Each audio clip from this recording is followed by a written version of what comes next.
Okay. So, welcome, friends. It's so good to see both of you tonight and to be together. Um, so let's go ahead and take a few moments to let ourselves arrive. So, just allowing the body to settle, and your eyes can be open with a soft gaze if you'd like. And allowing the body to settle, allowing the breath to move freely.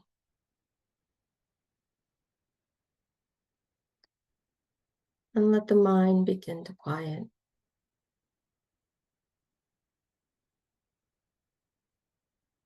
You don't need to change anything in this moment.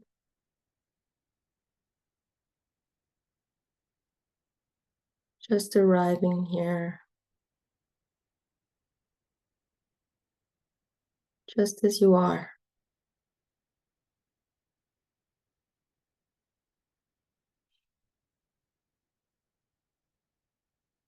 And if your eyes are closed, you might invite them to softly open and let the eyes take in the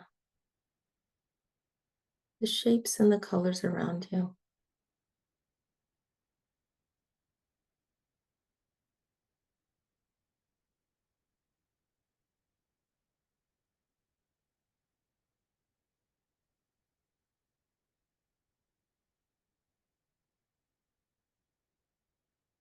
And perhaps allowing the ears to receive the sounds in the space.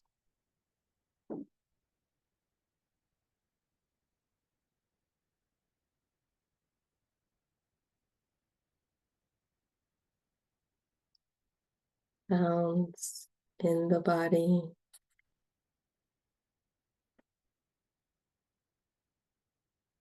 outside the body, or in the room.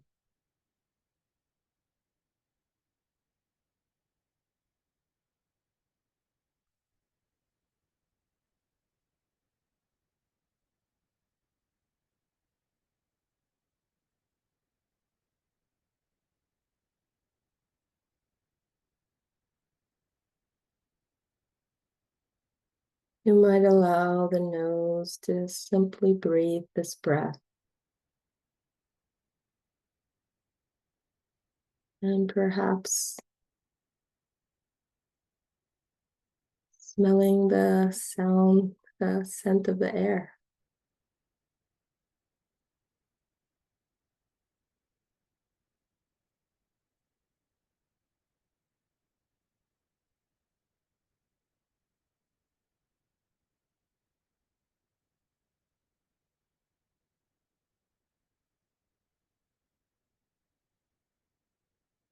You might allow your mouth to taste what's here.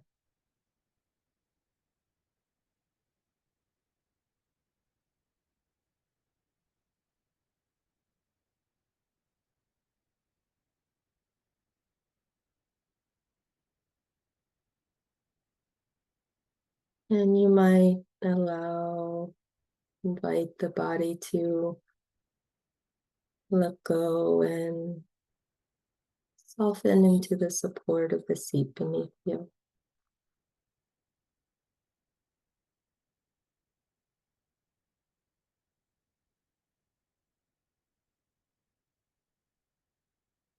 Perhaps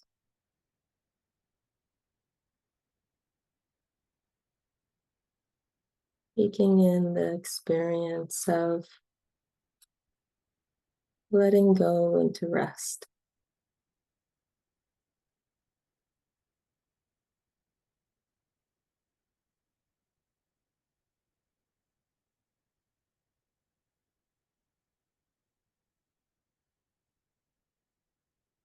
Maybe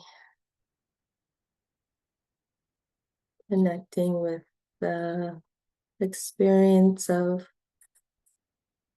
your skin and how it feels to have the air and the space around you hold you.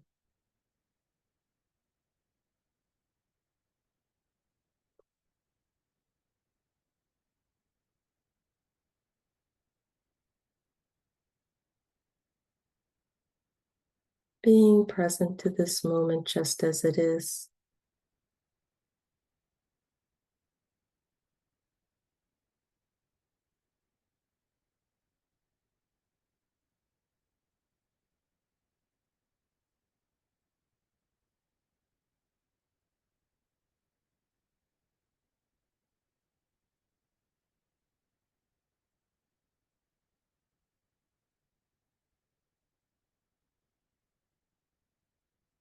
The Zen master Thich Nhat Hanh used to say, I have arrived. I am home. And so you are.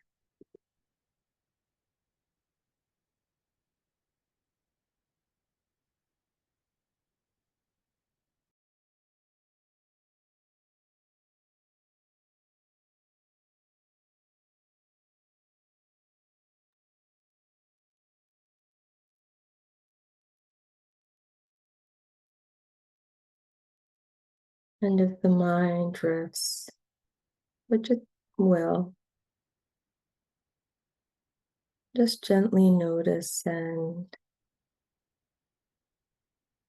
come back to the breath, back to the body, back to presence.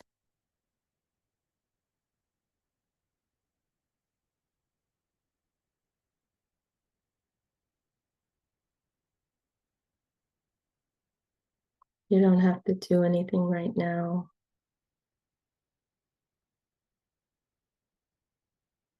This is a space to simply be.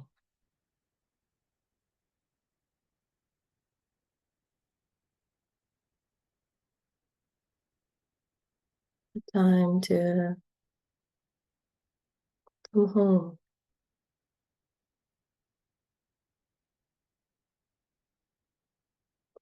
Yourself into this moment.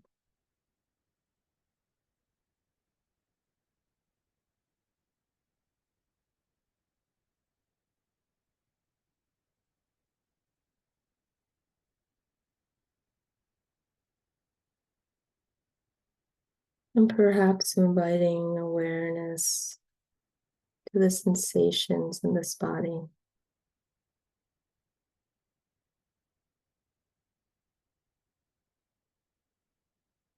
Simply noticing what's here without judgment.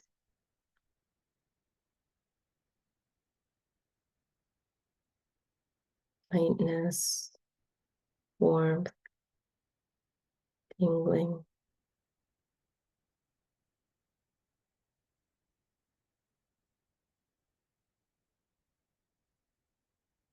Perhaps feeling the weight of the body on the chair, the cushion.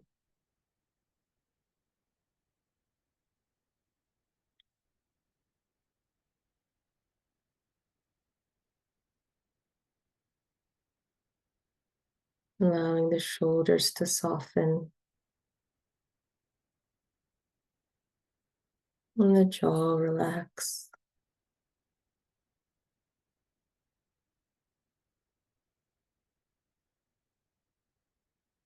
And the belly soft, at ease.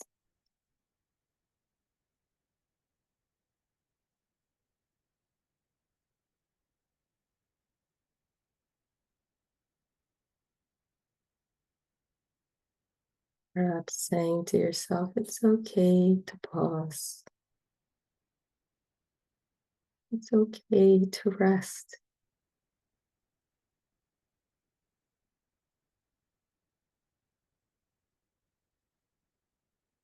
It's okay to receive.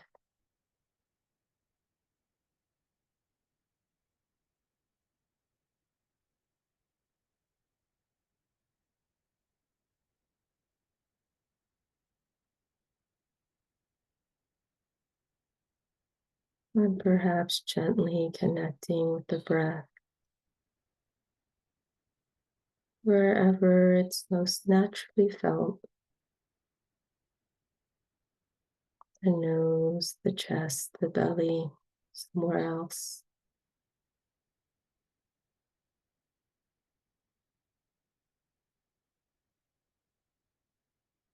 No need to do anything special, no need to effort. Just breathing.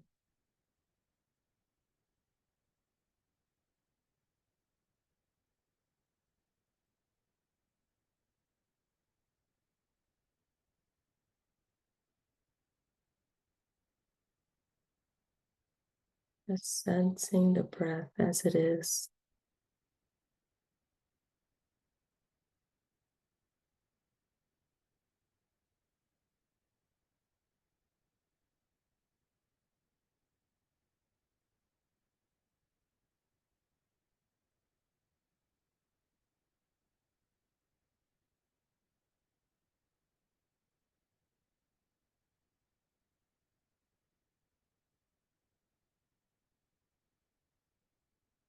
And should the mind wander, noticing that kindly and coming back to the breath like you might a friend.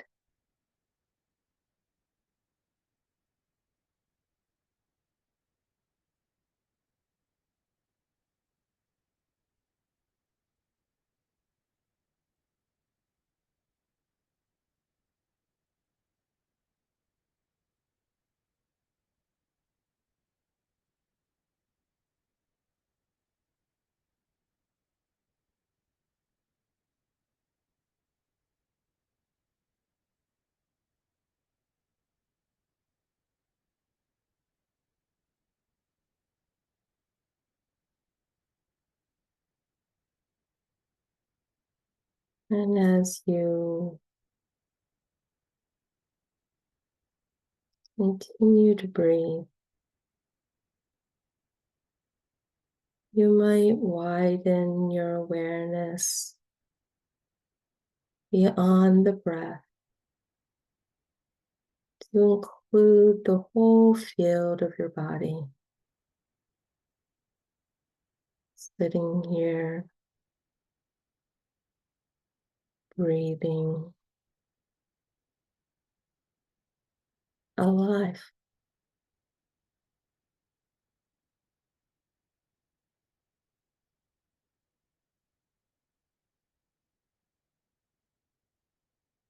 And let yourself feel the aliveness and the presence that's always here.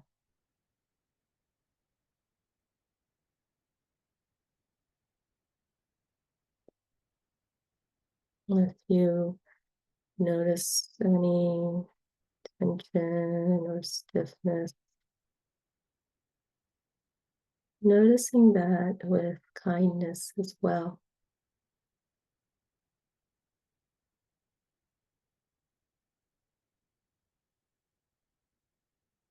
And if available, softening, opening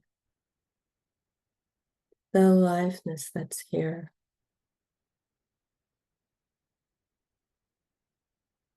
Beyond thoughts,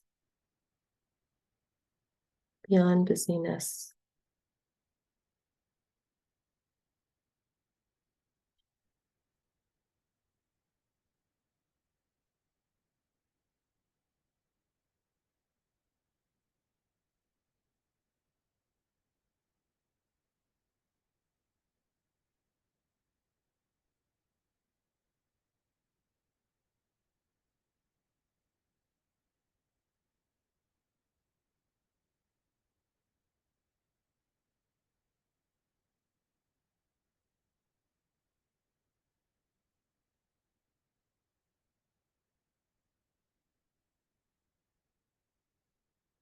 Breathing and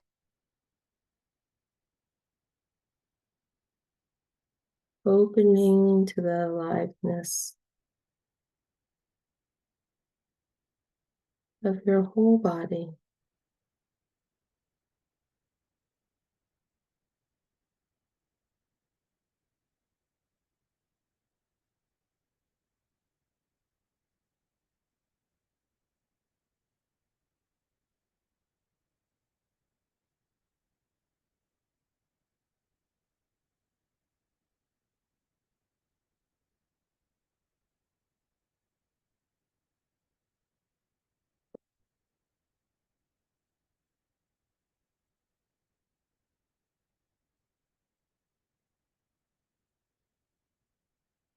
Nowhere to go right now, nothing to do.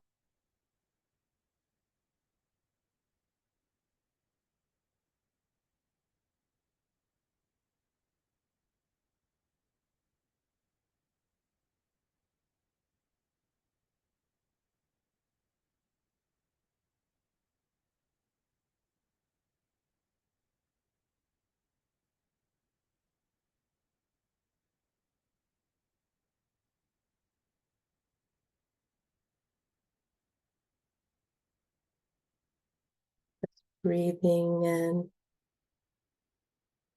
releasing into that aliveness.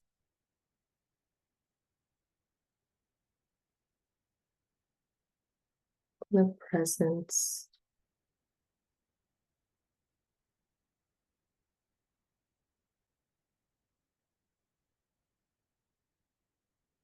Perhaps a sense of home.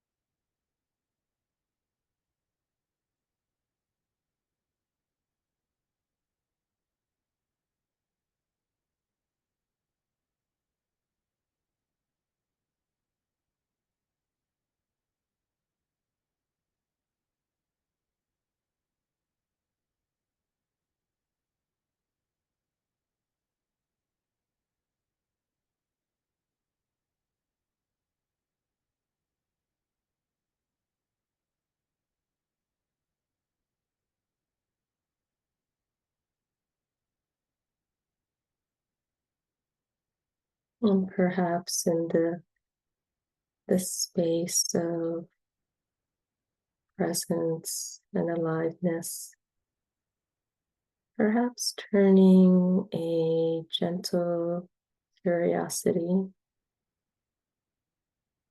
to your inner experience.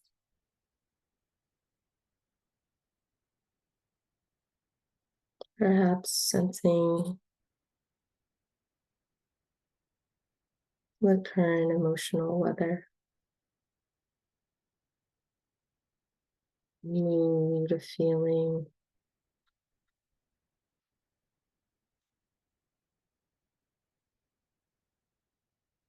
and whatever's here, allowing it to be just as it are, just as it is.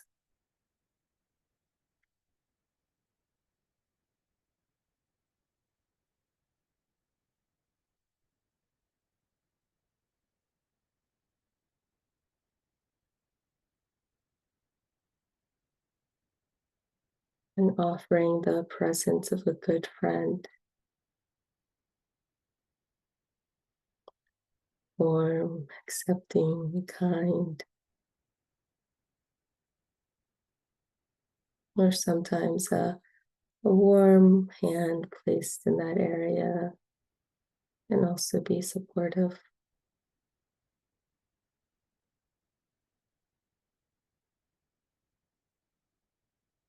And whatever you're experiencing, you might say, I see you.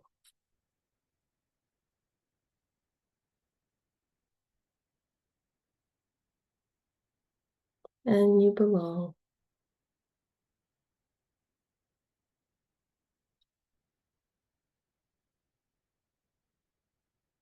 You can just be here, just as you are.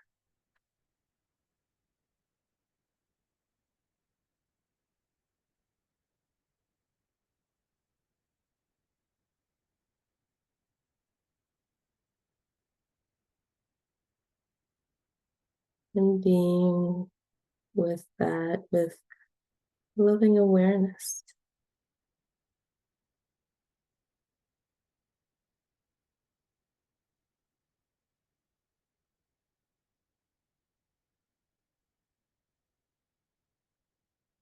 Nothing to fix.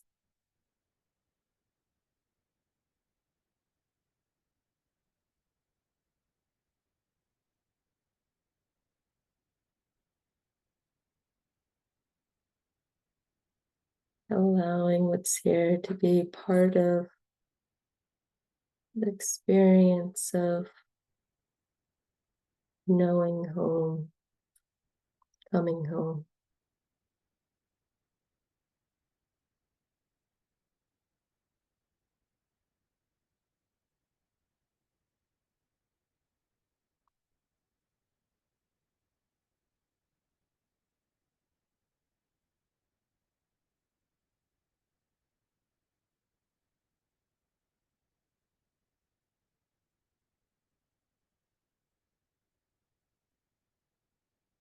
And perhaps letting go of any focus,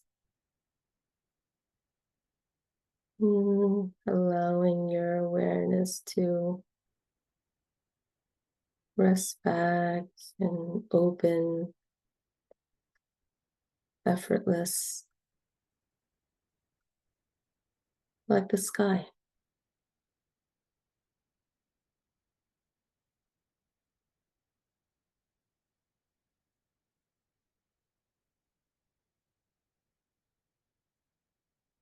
If there's anything else that you might release or let go of, any subtle tension,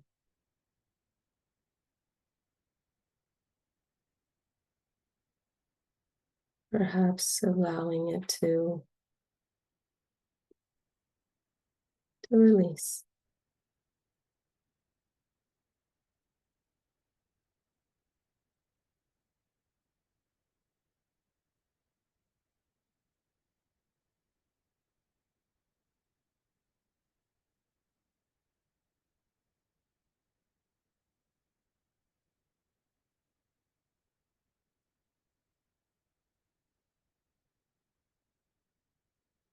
Allowing sound, sensation, breath, thought, all arise and pass.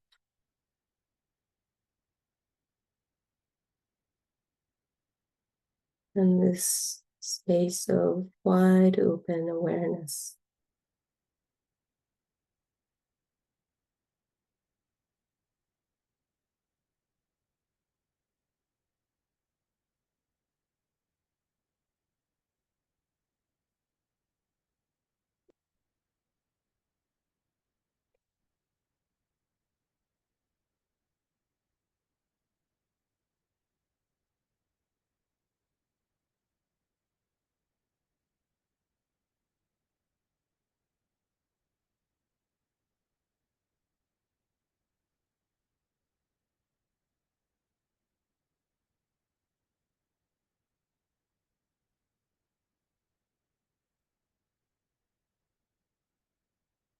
Perhaps sensing how awareness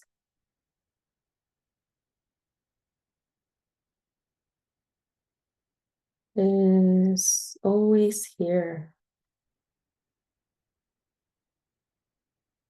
and present,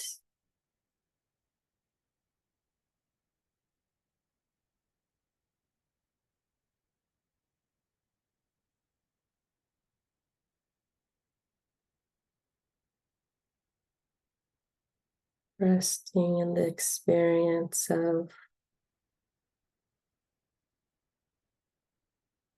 always being home.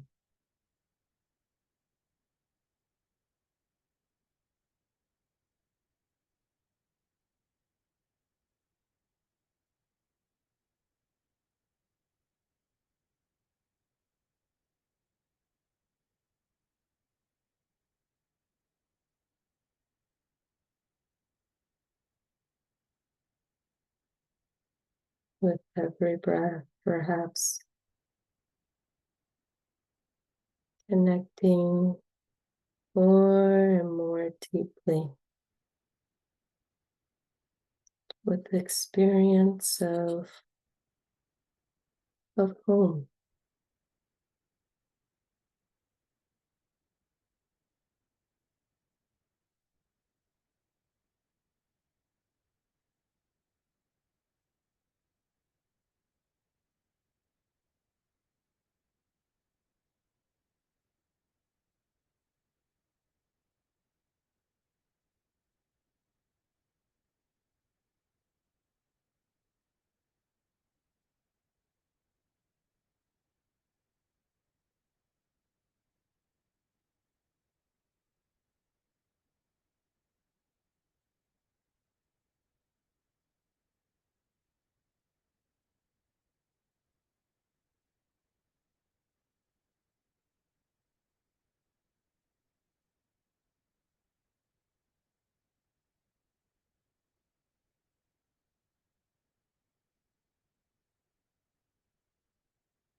And as we begin to close the meditation,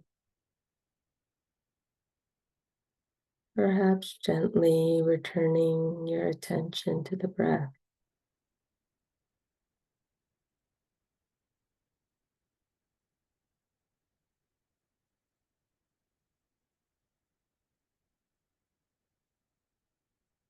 Feeling the breath move in and out.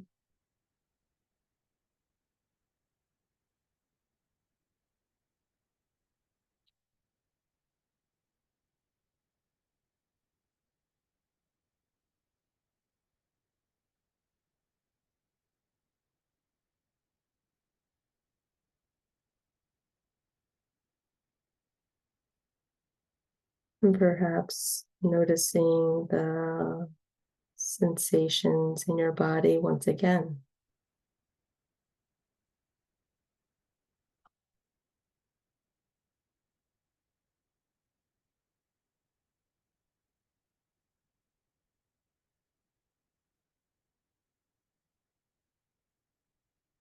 The contact with the ground, the sounds around you.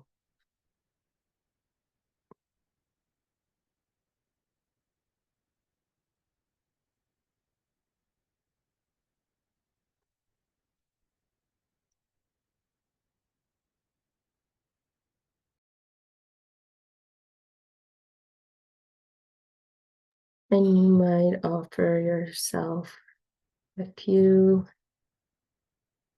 silent words of kindness, such as, thank you, pausing and being present, or may I be home in myself and carry this presence forward.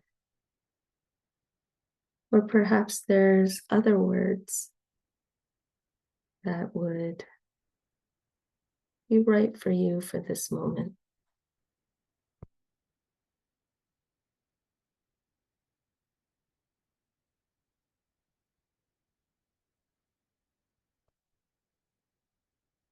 And if you'd like, you can gently deepen your breath again.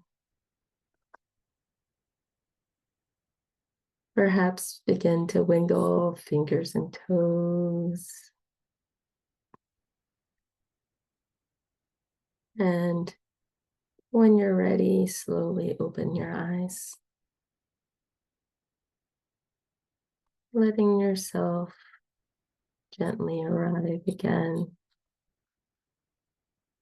at the time that's right for you. You're in this room, and perhaps a little more at home.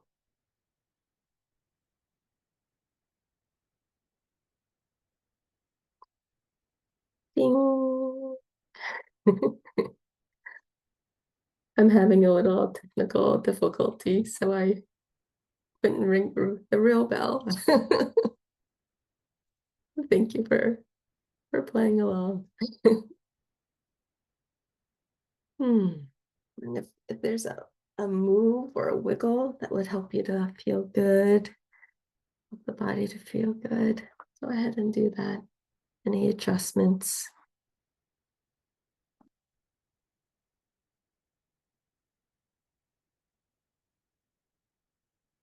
So I guess I'll start with a story from an experience I had recently, and it reminded me a little of our conversation before the talk got started today about just how life can be so busy, and how there's often so much to do, and there's double booking. And aren't we glad when we have a commitment and a person says, well, actually, I can't do it. And you have a free hour that you didn't have before. It's like, thank you for canceling. And it can be full of wonderful things, and it can be full of challenges, right?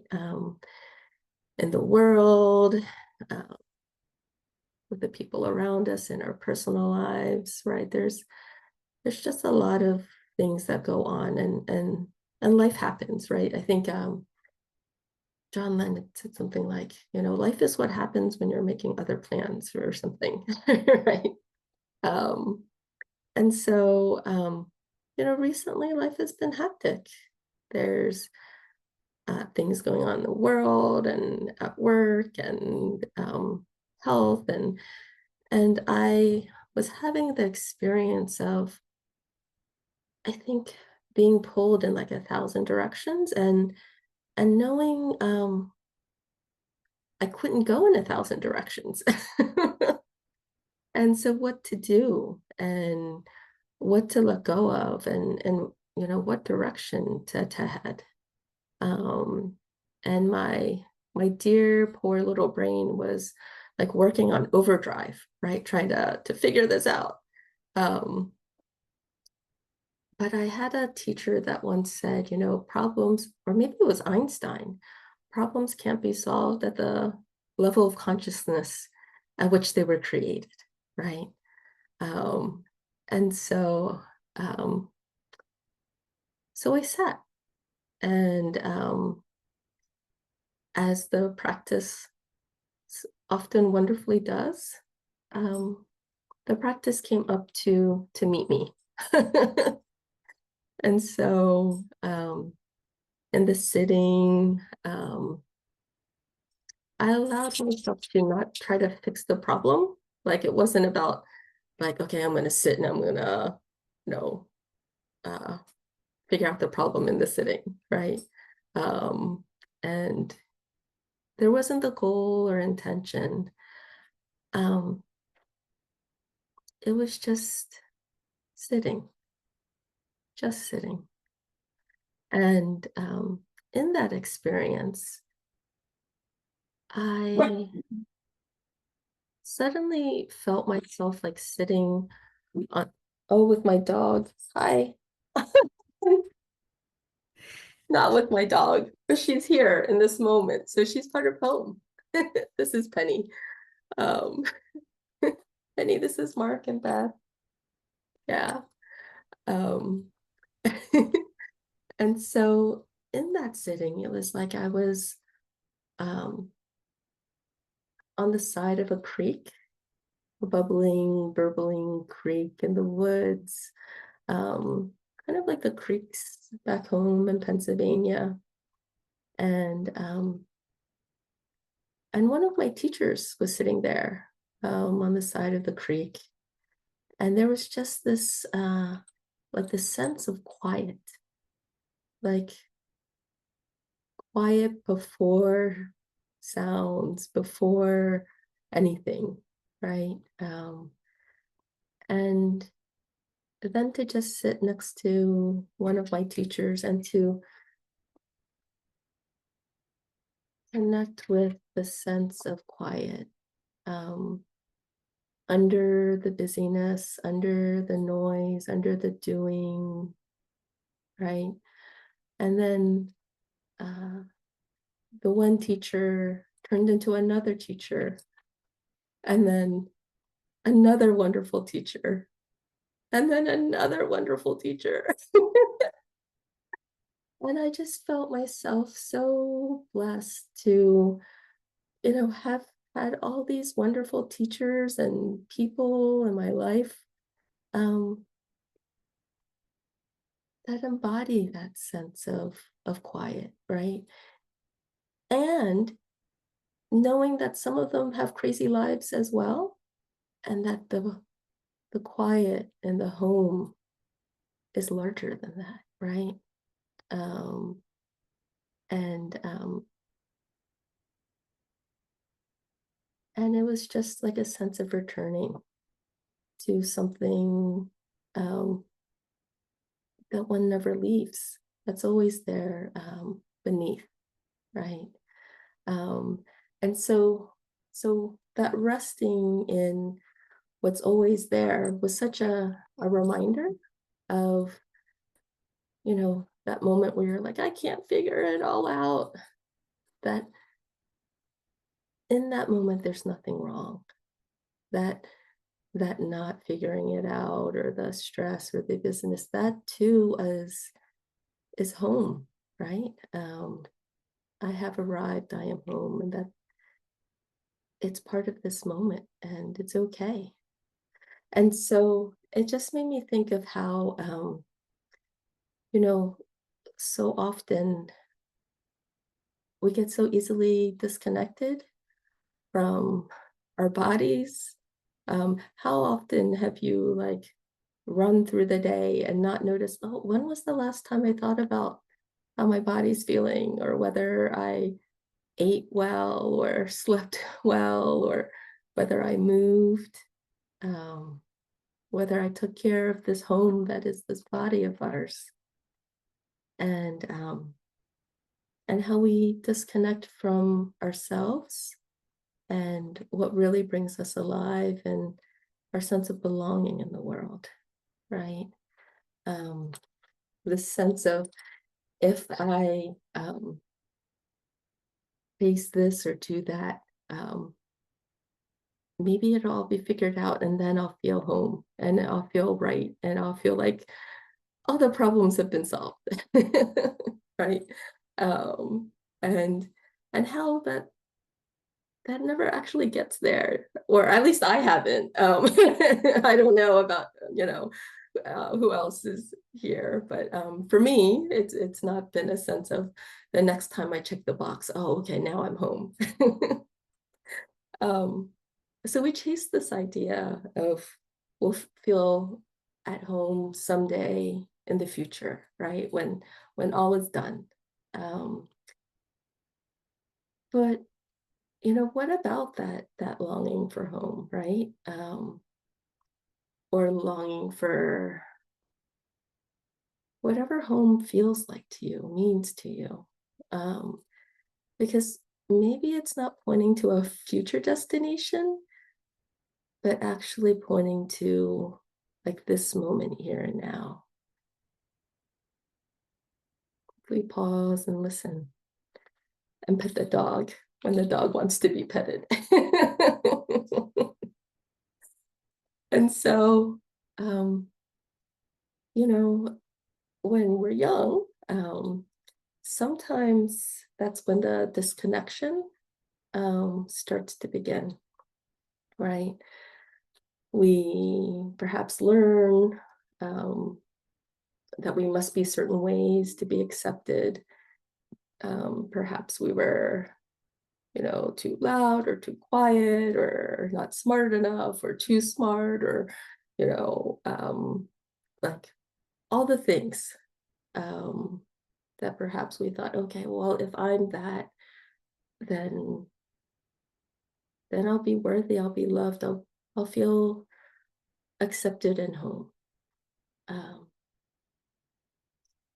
And in that process, sometimes parts of us might go underground, or become hidden, or unloved or ashamed.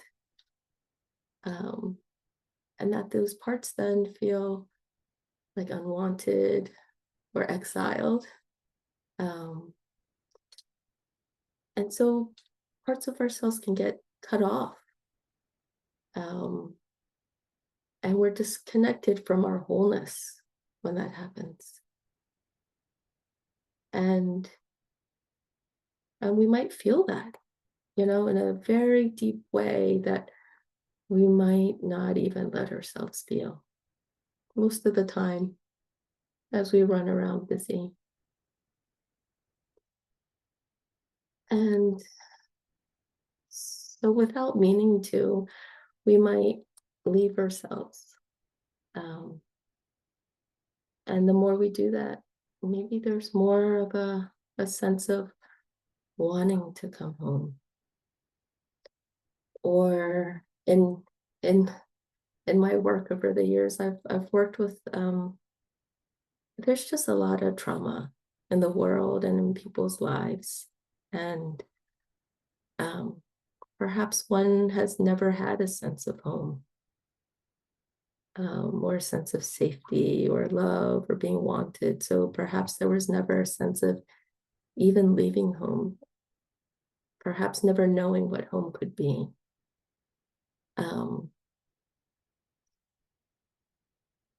And so there perhaps is a deep longing there, right? Or a sense of something missing, not having a place to rest, really. But the good news, now that I've kind of talked about, the things that might happen to all of us, because, the human condition is universal, right? Like there's nothing new in our human experience. Though it may be very personal and very deep to the bone, that there's other people have experienced this too, right? And the good news, though, is that home is always here, actually, almost waiting for us to come home, to turn inwards, to experience with compassion. It's almost like the story of the prodigal son that goes out into the world and does all the things, right? And then returns home and, thinking that they would be castigated or punished. And they're just, the arms are wide open. And it's just, you're home, right? And that's what matters. And so there's this kind of wonderful thing that happens, that when we turn towards things that might feel like they can't be loved or are too painful or too frightening or too all the too muches, right? If we're able to turn towards even in the smallest, gentlest, like, I just see you, then healing perhaps has a chance, a call towards home might be heard like a voice in the wind. And oh, Penny's just sitting right next to me, giving the talk. Yes, and getting her belly rubbed. um, so in the Buddhist teachings, right, there's a word called sati, which is, is a word for mindfulness. Mindfulness gets translated from sati, and it literally means to remember. And sometimes people take it as like, remember to come back to this moment, focus, attention, like remember to, notice, right? Um, but it's actually about like remembering um, who and what we truly are. Um, like not the story or striving or concepts, but returning to awareness itself, right? If mindfulness is the awareness that arises by paying attention to the present moment on purpose without judgment, yeah, John Kabat-Zinn, it's the awareness that one remembers the deep knowing and connection that one has never been separate. And in the times where you felt most separate and most lost and most disconnected or most whatever it is,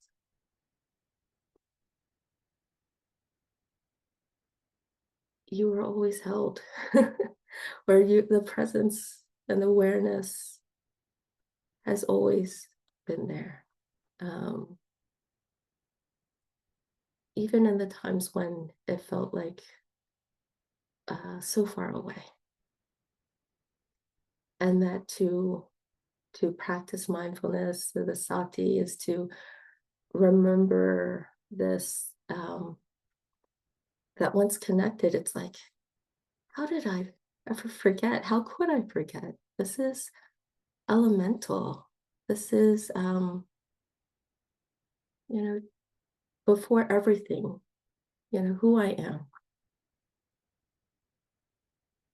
And so one of the stories of the Buddha in his final, in his, when he was, as part of his awakening, right, Mara came to him and tempted him and, brought all the storms of Mara, right? And he said, I see you, right? I see you, Mara. And didn't push Mara away, touched the earth. I see you. And that was part of the awakening experience, right? To whatever the storm, the 10,000 joys, the 10,000 sorrows, that too is part of this moment and this life, and that it belongs. And though it may be difficult in the moment, it's part of this home. And that's not always easy. Often it's not.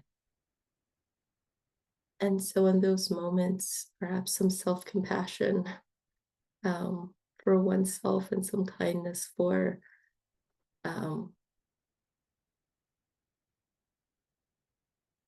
the places that hurt, the places of friction, um, and welcoming them and allowing them to be as well, right? That what we turn towards, we can begin to know and begin to love, perhaps. That even the parts we most fear are part of the homecoming. And Joseph Campbell has talked about in the hero's journey of how, people, it's such a, it's Star Wars. It's like, people go on these journeys in their lives out to go on adventure and explore and, all the challenges. And then at the end, they return and they come home and they come home to themselves and this life, and they see it with new eyes, right? It's just like was shared before we started this time together of talking, reading the book at one time, we come back to it later and we see it with new eyes. And so the same with our lives, perhaps, in this sense of homecoming, that perhaps the chapters in one's life where parts were, cast away, perhaps the journey allows us to then see all those parts and to bring them home and to actually arrive and know that we've always been home. And that this self in all its, complexity belongs. Yeah.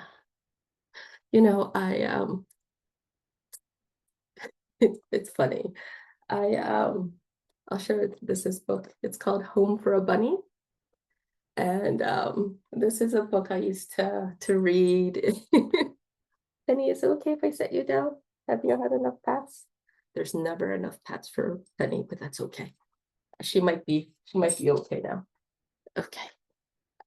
So this book, Home for a Bunny, is one that I used to read to my daughter when she was little. It's just I found it somewhere and it just seemed very sweet.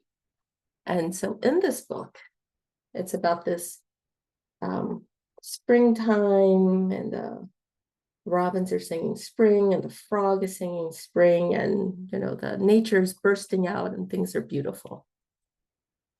And in the spring, a bunny comes down the road and he's going to find a home of his own, a home for a bunny, a home of his own, under a rock, under a stone, under a log, under the ground.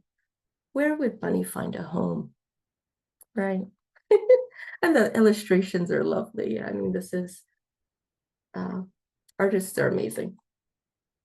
And so Bunny goes to the robin, and I'll kind of summarize, but he's asking, like, can I, stay in your home? And the robin says, no, you'll fall out of the nest. This is our home. And the bunny realizes, he'll fall out of the nest, he'll fall on the ground.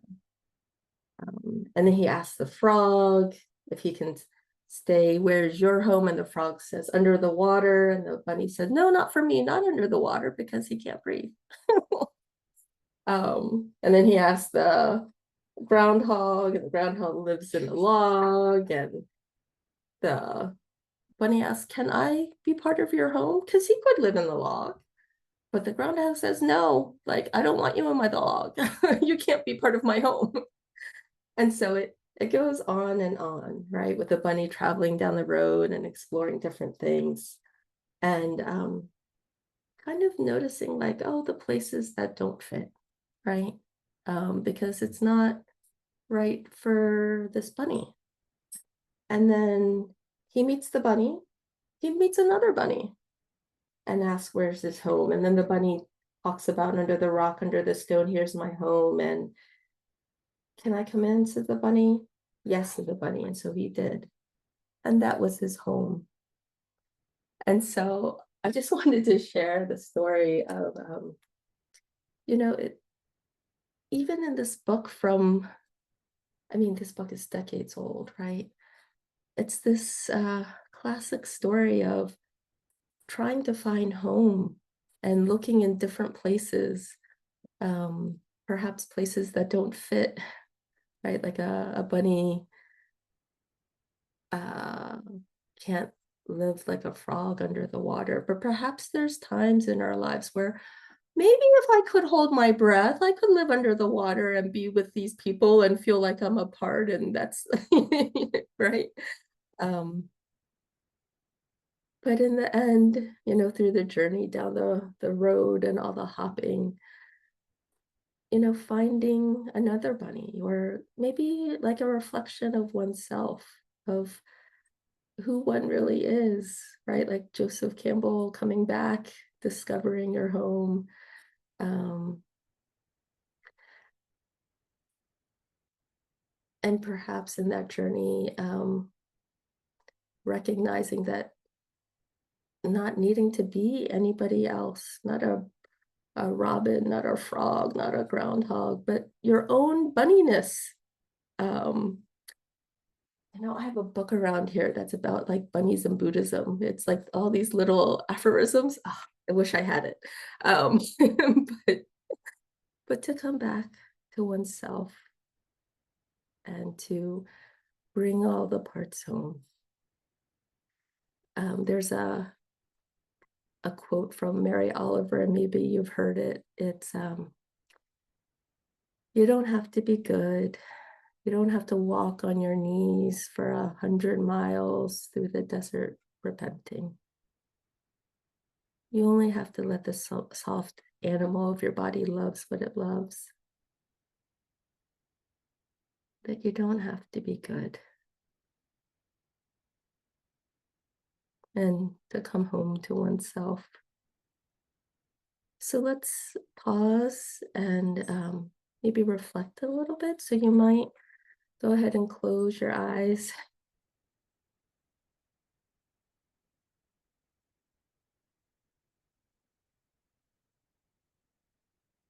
and feel this body that's here just as it is.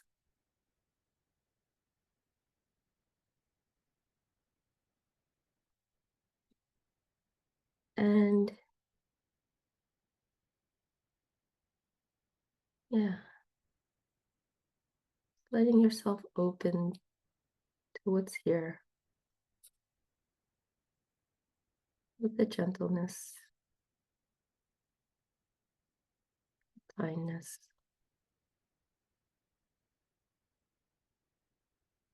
And if it's comfortable, you might place your hand on your heart, but only if it's right for you.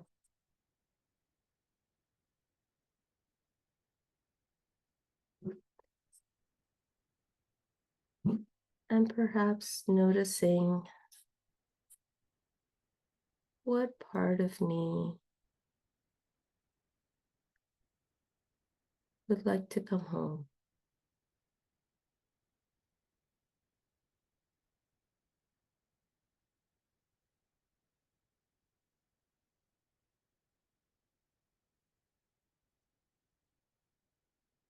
And what would it be like if I could be with this part with gentle kindness?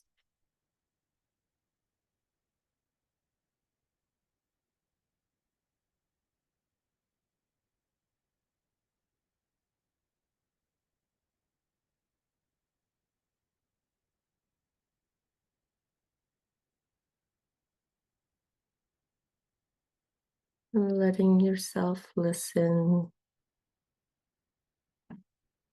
without judgment, with kind awareness.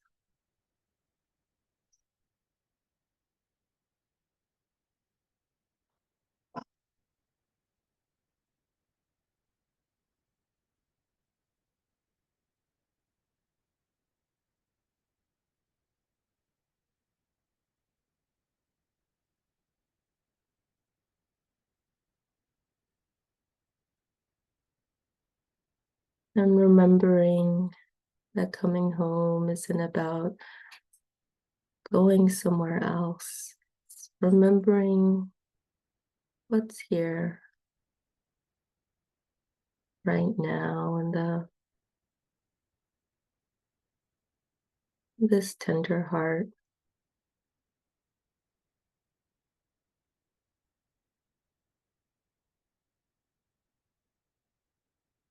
this body, this breath.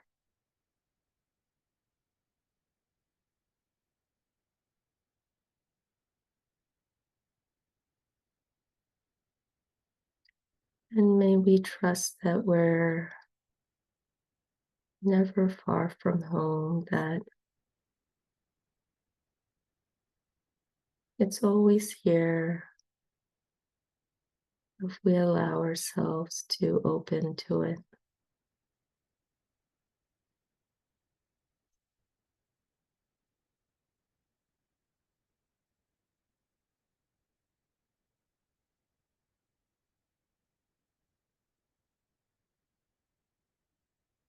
May we allow ourselves to soften into the presence that's always here.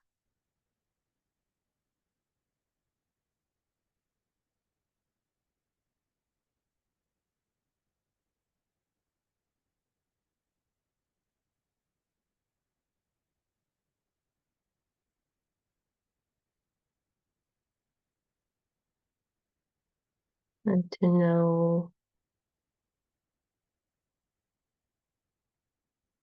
how it feels to be home.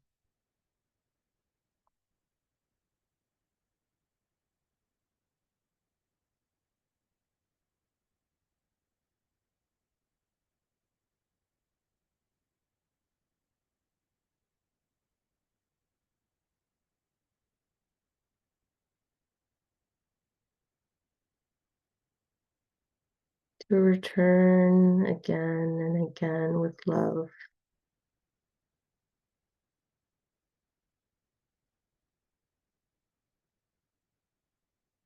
Until we no longer feel that we're lost,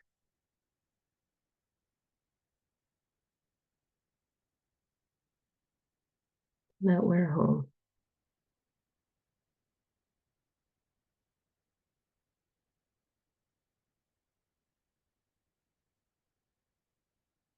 And as we invite this meditation to a close, perhaps offering some words of kindness or support to yourself and to the others here tonight.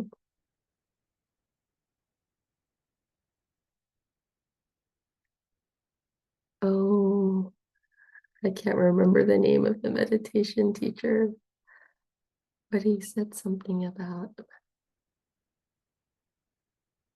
we're all just walking each other home.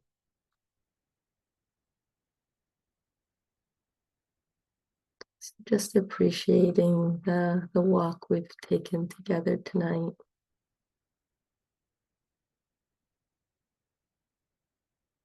And perhaps feeling the breath enlivening the body again.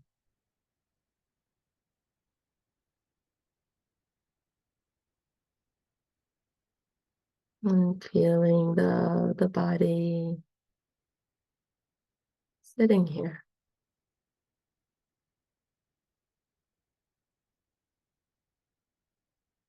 And perhaps and gently opening your eyes when you're ready. And if there's a stretch or movement that would be kind, allowing yourself to do that.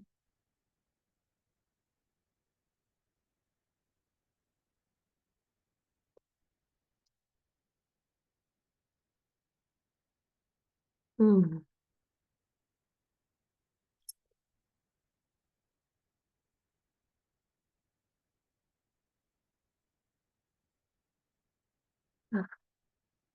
So just appreciating this The name of the meditation teacher will come to me after we're finished tonight. That's how it works, but I always trust it happens.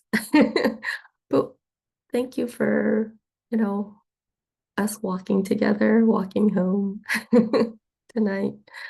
And I just wanted to offer some space if there's uh, things that people wanted to share or reflect or discuss, just, a place to be together.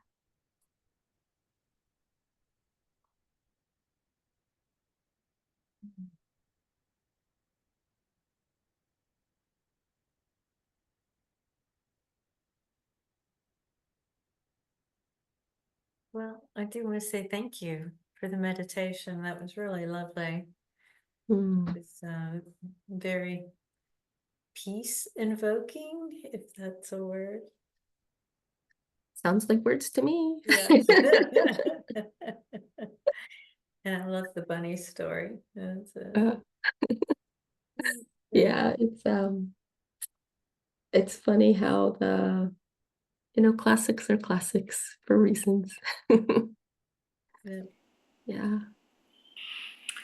Yeah, Mark. I think it may have been Ram Dass that had It was Ram Dass. Yes. Yeah, you're exactly right. Yeah, I know. I I recognized the quote. I'd heard it before, and I was like you. It's like, oh yeah, it'll come Yeah. to me at 3 in the morning. I was actually picturing his face and all the things. And so Mark, thank you for that because it's the relief kind of like when an itch has been scratched, Yeah. when you said his name. So yeah, thank you. Um, so if any other questions or just I guess I'm just appreciating the being together and I hope that Dassanaya is a place where people can uh, connect with and perhaps a place that invites the remembering of that sense of home, right? A community where people can feel like, yeah, um, I've landed, or I'm a bunny finding other bunnies.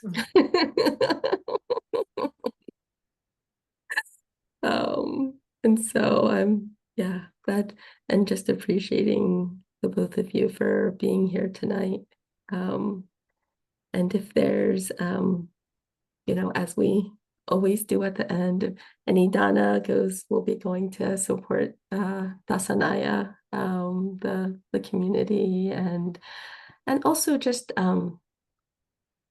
your practice and your presence supports the community as well. So thanks for being here, and looking forward to seeing you at other times. So have a wonderful night. Thank you. Take good You care. as well. Okay. Bye-bye.